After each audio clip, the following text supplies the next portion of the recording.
I was talking with a couple of friends the other day in Havana, and we had a conversation about people when they come to Cuba and the kinds of things that they focus on. And everybody travels for a different reason.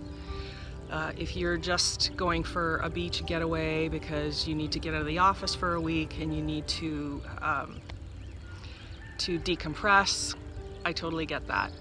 But there are others of us who like to travel around a little bit more and get to know the local culture, the local people.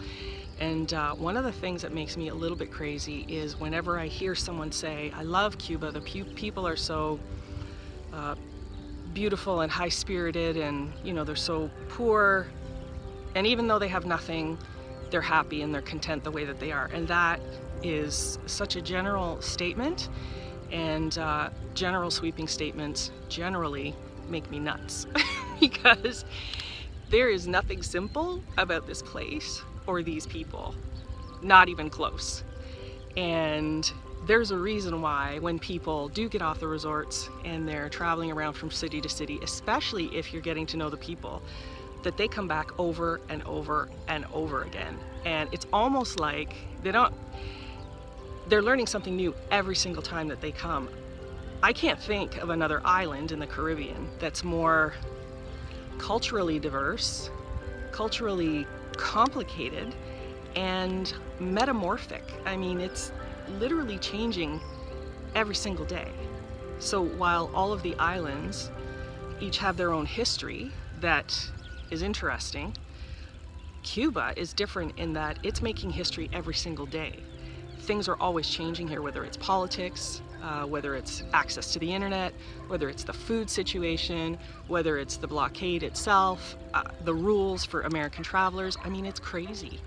But the people themselves, too, are a lot more complex than I think we give them credit for. And I don't know why this is. There's a huge dog fight going on down the street right now. Lots of dogs in Cuba. Lots of street dogs in Cuba.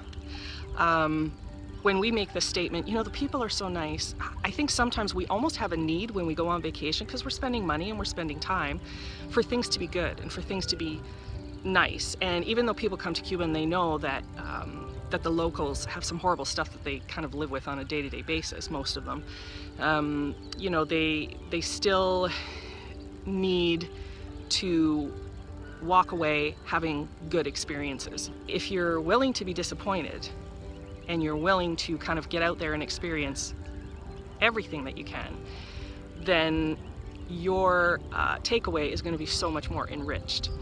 And you're going to realize that the people are much more complex and complicated. And I think it behooves us all as travelers to get to the bottom of that, or try to get to the bottom of that. It's not enough to just be on the surface or to make a surface statement or only see that. It's not enough to just say, they're good, they're happy the way they are. We need to get to know them a little bit better, because there's a lot to know.